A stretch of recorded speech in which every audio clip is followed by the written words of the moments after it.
Okay, let's make a start. Good afternoon, everyone, and welcome to our question and answer session with the Treasury Minister, Dr. Alex Allinson. My name's Marian Kenny, and I work in the Cabinet Office in the Council of Ministers division, and I'm simply here to get things going and keep things moving. So, as billed, this is a no frills, no spin, no pre-prepared answers session. You can ask your questions to the Treasury Minister and give your views, and he will do his best to answer them right in front of you live here today. Now, Dr. Allinson was here last night for another Q&A, so you're a glutton for punishment, Minister, and you've been on stage this morning delivering the finance and budgets chunk of this government conference. So I think we can say that you're earning your corn today. So some of the subjects that were thrown at you yesterday included pension schemes, benefits, reserves, inheritance tax, the National Insurance Fund, even a Manx currency was floated.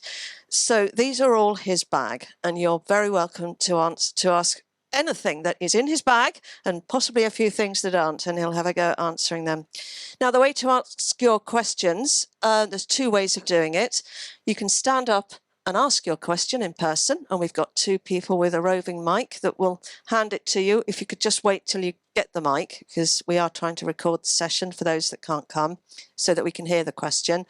Or you can download the QR code on the screen behind me and use Slido, which is a sort of online way of delivering your question. So rather than writing it down on a piece of paper and handing it to me, you write it on your device and it magically turns up on the tablet in front of me, and I'll read it out to the Minister. So just before we start, Minister, so let's just roll back 1 year. This time last year, the economic strategy was in its infancy. 1 year on, and it was a big deal at last year's conference. 1 year on, what progress has it made? Well, thanks very much for everyone for coming along, and thank you very much, Marian, for the introduction. Yeah, I think you're quite right that last year we launched the strategy. Now it is government's role to deliver on that, both in terms of the economic strategy, but all the other work streams that we've got as part of the Island Plan. But obviously underpinning all that is sustainable financing. I think what we've had just this morning with the announcements from Department for Enterprise are the way we're going to be using public finance to leverage private investment in infrastructure schemes, particularly in terms of residential and mixed use. And that will be the initial start of this, because part of the economic strategy was to work with the private sector to act as a catalyst for economic growth, development, but also improve the environment for everyone on our islands and people who want to join us.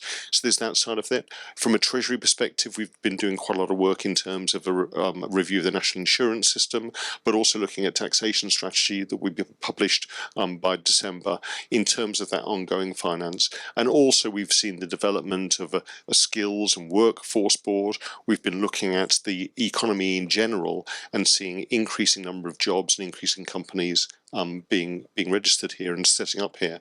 However, even since yesterday, we've had the decision by the Bank of England this morning not to raise interest rates, which was based on inflation rates yesterday. And I think that just shows the rate of change that we have now and the volatility, both in terms of the world economy, but also some of the forces affecting us.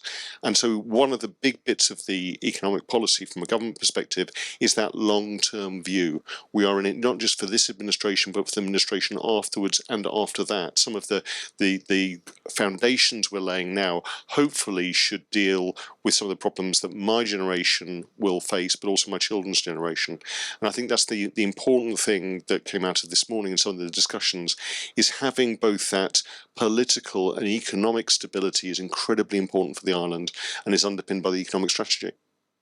Okay, I've got one question in on Slido, which I'm going to throw at you. What is the Treasury doing to ensure that decisions related to budgets are in line with the public sector equality duty? Okay, in terms of the way we generate papers, so most government departments will have a monthly departmental meeting where they'll go through all the papers and proposals that have been originated by various strategies or their commitments to the Island Plan or new things that have happened. Treasury, because we oversee government finances right across the board, do that on a weekly basis. And so all the major policy decisions that come forward will also look for an equality assessment. Now, some of the things we're grappling with are quite complicated. For instance, if we're talking about pensions or changes to the benefit system, they obviously deal with people with protected characteristics, and they may be quite obvious. But also when we're dealing with other things like grants, funding, even simple things in terms of infrastructure investment, we do really quite try to pay quite clear attention to the equality impact of that. On top of that, we've also got to look at the environmental and climate impact of it, and increasingly we're being asked by Tynwald to look at the way that will affect the population rebalancing as well. So there's a lot of considerations there that need to be played in. I suppose the benefit system is one of the key ones, particularly when you're looking at changes, for instance, with national insurance, which deals with individual circumstances but has to have that fundamental basis of fairness, or when you're looking at things like retirement ages. And one of the conversations we had last night was the long-term sustainability of the National Insurance Fund and how we're going to secure that. And when we had the presentation this morning, it was very much about very small incremental changes over the period of decades can have significant effects, either in terms of the sustainability of a fund and a system or its eventual demise. There are many dimensions, aren't there, to these considerations: population, environment, and public sector equality duty. Again, these aren't nice to have. This administration, the previous administration, brought in legislation about equality, brought in legislation about climate change, and as a government department, we have to correspond with that. But I'd like to thank the Treasury team, because they are aware of some of these, even some of these issues, even when, from my point of view, of course it's fair, it's equal, and they will point out, well, you may think that, but actually we need to do that assessment, because particularly with the benefit and taxation, we are dealing with quite complicated individual circumstances, and there are some unintended consequences of what seems like a good idea at the start, which can have major repercussions upon certain sectors of our population. Okay, thank you for that question. I'll take one from the floor if there is one. So I have a hand up here, third row back. There we are. Is that live? If you just talk across the top of it. Hello. Yeah. Hello. Is that it? Is it working? Yep. Yes. Yep. My name is Keith Carouche. Sorry about the mic.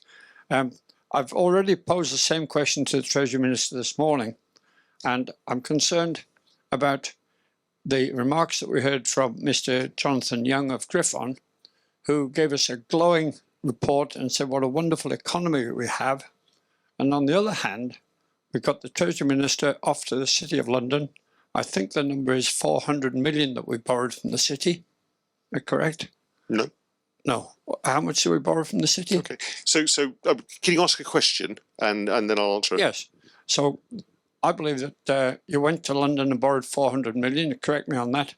But the burning question for all of us is, the government went out and bought the steam packet company, which had assets of £5 million. We now see a burden of debt of about 300 million. Is the steam packet funding this at what cost? Or is the government picking up, or are they in proportion to steam packet and government? And a very minor question at the tail of all that is, we seek to promote the Isle of Man as a good place to live. We have a 1950s image. I find it absolutely embarrassing to look at our bus station in Douglas, which is at the entry to the island, and think, what on earth poverty place is this? So I wonder if you could answer those points. Okay. Well, first of all, I think perception is very important, and that's one of the things that came through. If you talk about Lord Street has been a development target for both government and then private enterprise for several years, and it hasn't actually arrived. One of the things that was announced by the Department for Enterprise today was a range of schemes around that area to improve the situation in terms of infrastructure development in Lower Douglas. And certainly Lord Street is also on the list of things that have to be improved in terms of the bus station. But it's functional, it works. There is no toilet there, but there is a toilet at the steam packet. I don't think we have a I don't think Okay, I don't think that we do have a 1950s image. I think when you talk to people who come to the island for the first time, they see the change that has happened over the last couple of decades. But we can work more in terms of leveraging the private investment that we need. In terms of your first question, what you're talking about, I think, is the sustainable bond issue, which was £400 million, which was taken out at 1.175% over 40 years, as I remember. 30 years, which is and that's a fixed rate, which is a remarkable deal that was done. We would need to repay that, obviously, in 30 years' time, but that money is being invested at the moment. It's allocated for sustainable development and sustainable infrastructure investment. We've got a report now on the Treasury website saying exactly where it's been allocated to. But that's long-term investment in the infrastructure of the island. And actually, if you imagine that we've borrowed £400 million over 30 years at 1.175%, I think that shows responsible investment, because one of the factors that we talked about earlier on this morning is we need that to actually develop the economy to get the long-term returns that will happen for the next half century going on forward to that. You talk about the steam packet company, and the company accounts are now published on the Treasury website, on the Tynwald website, because they're public documents. And what you can see there is the overall debt of the Isle of Man Steam Packet Company and the way that's being repaid. Now, their debt they do pay interest on that comes back to Treasury, but also now that they've come back into profitability, there will be increasing dividends. So previously it was estimated that the Isle of Man Steam Packet Company made around about £10 million profit each year that went straight for private equity in Portuguese banks. That money is now being used to invest in the new fleet, is being used to invest to improve the services, but also government will be getting a dividend. Last year it was £1 million, and we will be negotiating with the Steam Packet Company in terms of the budget for next year of how we bring that money, that investment, those profits back into public use. In terms of the long-term sustainability of the steam packet, it has always been profitable, but those profits have gone elsewhere. What we need is to invest in the vessels, invest in the routes and in the terminal in Liverpool, but also looking at where we also visit in terms of Heysham, so we can get that connectivity both for tourists but also for industry in terms of freight going both ways. So I think, when you look back at the decision to buy the steam packet company under the previous administration, I think it was a bold move. You talk about the equity being £5 million, the equity being £5 million. In fact, the Ben McCree now has got considerable value, far more than that. But actually, what you were buying was a profitable running business. And one of the reasons why the steam packet was bought is because, as you remember, the contract was just up for renegotiation. Had we renegotiated that contract, then that would have been money in the bank for whoever owned it. That was a license to print money. We brought that license back into our control, although the steam packet is still a private company but owned by the Isle of Man taxpayer. Okay, I'm going to move on to Slido now. I'm going to have to move on. We have half an hour here. No. Who is paying the £100 million back? Okay, so it is a debt. The interest on that is being paid by the Isle of Man Steam Packet Company, and that debt will eventually be brought back. So it's on our books in terms of a debt, an expense to government, but we are getting a return on that debt. And we also, as Treasury is the major shareholder in the Isle of Man Steam Packet Company, we have that sense of control. Also, there's the Sea Services Agreement, which actually look at the operations of the Isle of Man Steam Packet Company, which is overseen by the DOI, which looks at things like fares, looks at routes, looks at schedules and services. And that is up for review over the next 12 months. So again, there will be input there to try to look, now that it's actually the ownership is in government hands, of how we can work with the steam packet company to meet some of the requirements of the visitor economy, but also the residents of the Isle of Man. Okay, so you know that the taxpayer, i.e. you, are paying for the landing stage at Liverpool. That's a capital programme that's we've talked about considerably in Tynwald in terms of the way it was generated. We had a long period of public consultation in terms of where people wanted to go, and it was quite clear from that people wanted to live, the ability to go in and out of Liverpool and the Liverpool docks itself rather than Birkenhead or elsewhere. So the actual cost of the ferry terminal will be borne by government and will be coming out of the capital programme. Right. I'm going to move to another question now. How does the government intend to assist single young individuals with average incomes in achieving home ownership, given that the current housing structure appears to favour those in high income positions, Yeah, couples? it does, and I wish there was an easy answer to that. Typical politician answer. What we've seen over the last couple of decades is accommodation in terms of buying in a conventional model becoming more and more unaffordable. When you go back to perhaps the 1960s, 70s, it was around about 2.5–3% of annual income. You get a nice brand new house. It's now about 9 times.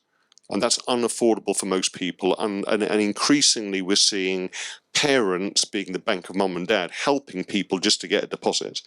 Now, part of that is supply and demand. When you go all around the world, but particularly the British Isles, people haven't been building enough houses for the demand. That's not just the increasing population, that's the change in demographics now. When you look at the size of the average household, it has gone down, so that you need more houses just for the same number of people.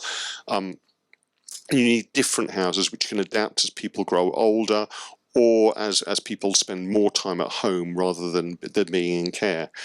Now, the access to housing and good quality housing, particularly when you then talk about energy efficiency and climate change, and more importantly the affordability, are key issues that came up in the 2021 election. And I think government have been grappling with these because the standard way of trying to build more houses has abutted with some of the strategic plans in terms of what can be built on, and a lot of people wanting that to be brownfield sites rather than greenfield sites. So we want to build more houses, but we're then constrained about where they can be built. We've also seen increasing costs, and we're trying to grow the active working population, and people's wages have not been going up enough to meet with the increased costs of buying a house. And at the same time now, we've got interest rates going up as well, which make a triple whammy in terms of making it unaffordable. So I think the conventional way in terms of first-time buyers and trying to help people on the property ladder has been inadequate to meet that demand. It has been tweaked, but it needs to be developed still. What we're also looking at from a government perspective is different models of providing housing. So rather than the private sector building them under constraints from government so that certain quantities have to be affordable, or the public sector building social housing, and we've been, I think, not adventurous enough in terms of that, we're looking at the development of a housing association, because if you go to the adjacent tile, you'll see that there people are given a whole range of different options in terms of home ownership, whether that's shared equity schemes or rent to buy schemes that don't exist here at the moment. And I think if we can get a housing association set up which has got private entrepreneurs involved in the running of it on a commercial basis, but also access to private capital, which then develops a decent return, but not an excessive return in the same ways you'd need for a private corporation in terms of building, we can increase the range of options that are available for people who want to buy their own home. I think there's similar major issues in terms of the rental market on the Isle of Man. A lot of that outside of social housing is in terms of small landlords with a relatively limited number of properties who now are faced with increased regulation, quite rightly so, but also increased costs in terms of insurance, in terms of maintenance, in terms of rates, and in terms of interest rate charges. So we do need also to look at the rental model.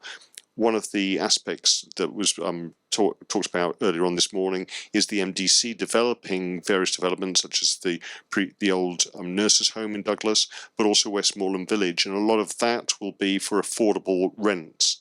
And certainly the DOI in their existing capacity have looked at mid-rent properties, so it gets around some of the constraints of social housing, but looks at other people who perhaps can't afford to buy a house.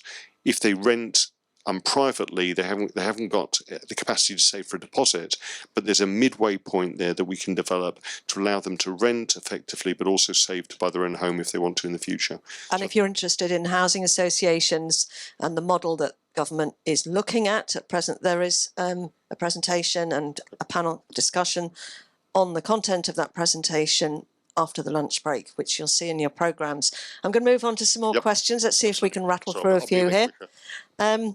You introduced the Project Development Fund in this year's budget. How has that been engaged with, and has it been used to fund engagements with private companies rather than internal Isle of Man government resource? Okay, so the Project Development Fund is part of our capital programme, so it's all about government rather than private investment. The infrastructure investment scheme is more of a way of leveraging private investment in buildings, and there was some announcements earlier on today about those. So the Project Development Fund is basically a change in our capital programme. So rather than one time a year in the pink book capital bids coming in, and then traditionally we've only delivered on about 60% of them, it allows individual departments to put bids into capital development.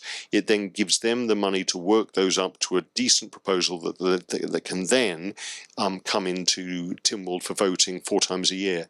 Now, one of the first things that's come into that is a bid to build the new Castle Russian School, and we've granted money for the Department of Education to do some updated work to look at the population that they need to serve, develop the plans, consult with the local population, so that when that comes to Tynwald for the eventual capital cost, it is fully worked up and actually deliverable within a decent time frame. Okay, next question, Minister. We lost a huge amount of VAT income, query 250 million, Yep. when the VAT agreement was renegotiated with the UK. Is this the looming hole in our finances that we need to fill? Does this need to be filled with, guess what, an income tax increase? Okay, so one of the presentations I gave earlier on today was about the way government income is generated, and thank you very much for the question. You're quite right. So around about 32% of total income comes from indirect taxation, mainly VAT, and we have a VAT sharing agreement with the UK, which is quite complicated and comes up for regular review. So if any of you do get a letter through the post, we're doing that income expenditure survey at the moment. That is really, really important in terms of judging what proportion of that common VAT take we get. Now that is for negotiation. What happened previously with negotiations with the UK government was quite brutal and caused a major rupture in terms of reduced income that we're only now beginning to recover from. But what I'd like to say is I think the relationships and the openness between ourselves and His Majesty's Treasury are better. They have a better understanding about our taxation system. Our officers work very closely together, so I'm relatively confident that assessment of shared VAT will be successful and will return to us what we should be getting and will be fair and equitable. But it is a point that some of our income is not within our remit, and those indirect taxes and some of the shared duties, because of our open borders with the UK, are at risk, and whereas the income tax is more under our control. Okay, here's a completely contrasting question. What is the government doing to support our unpaid carers on the island to access the workforce and have usual life choices? Many are stuck due to silo working and underfunding in other departments and lack of respite or services. Yeah, so at the moment, Laurie Hooper, Minister for Department for Health and Social Care, is talking about long-term funding of social care and the degree of that's taken on by the taxpayer and as a universal benefit, and the degree that's paid for by the individual or sometimes their family. What Treasury have tried to do is look at particularly the carers allowance, and we had significant increases of that over the last 2 budgets, and we will continue to review that to make sure that it is fit and gives support for those carers. We know that informal carers are absolutely essential for maintaining the livelihoods of many of those vulnerable people in our society who rely on them, often family members and often spouses.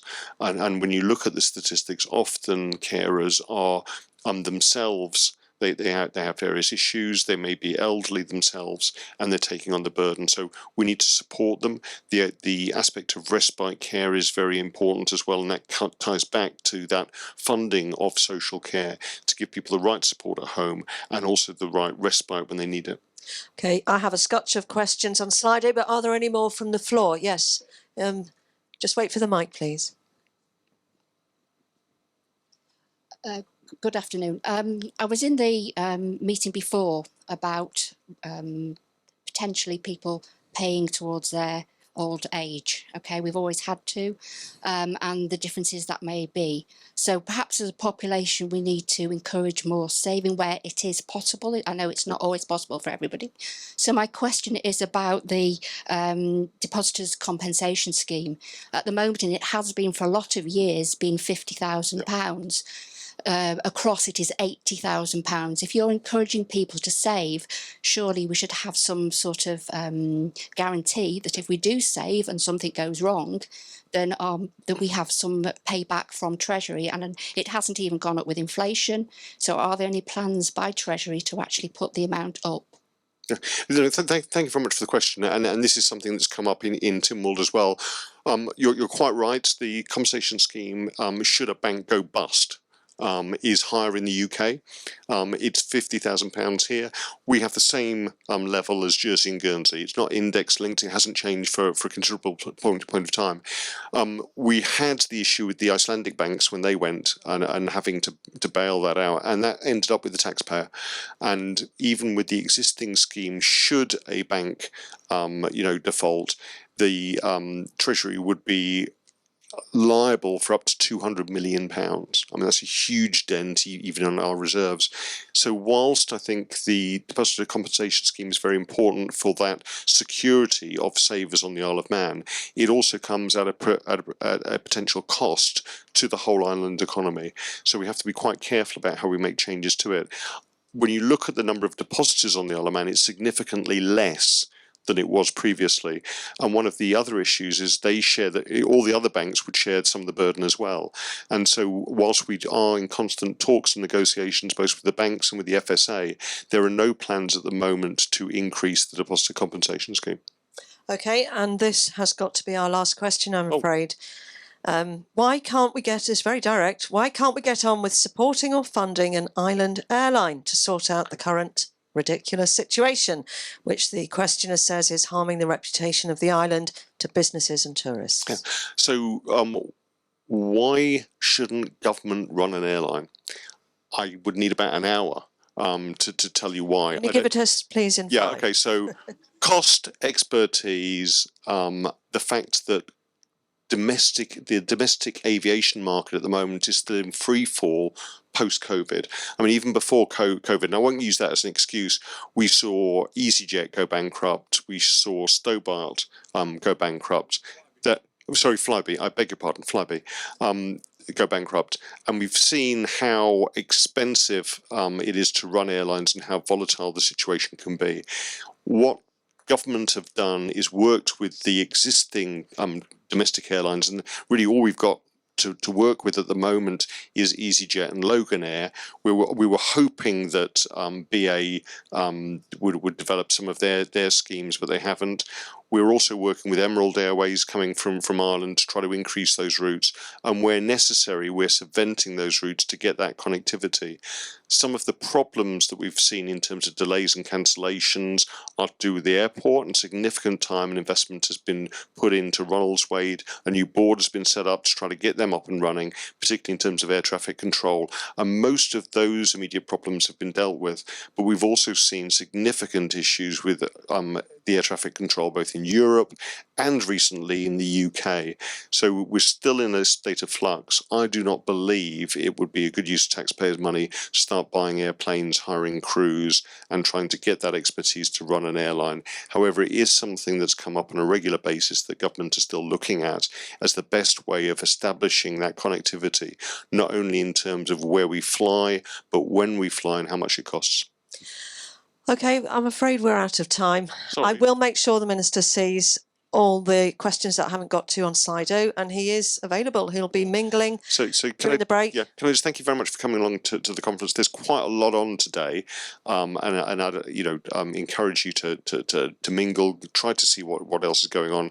Again, the conference is all about communication, listening, talking with rather than talking to, and it doesn't just stop here. This is just a manifestation of a lot of the different consultations we do, a lot of the different outreaches we do, whether that's directly with individuals, constituency work, or through the agencies with DFE in terms of companies. So I'd just like to thank you very much for your engagement today, and I hope you have a really good afternoon.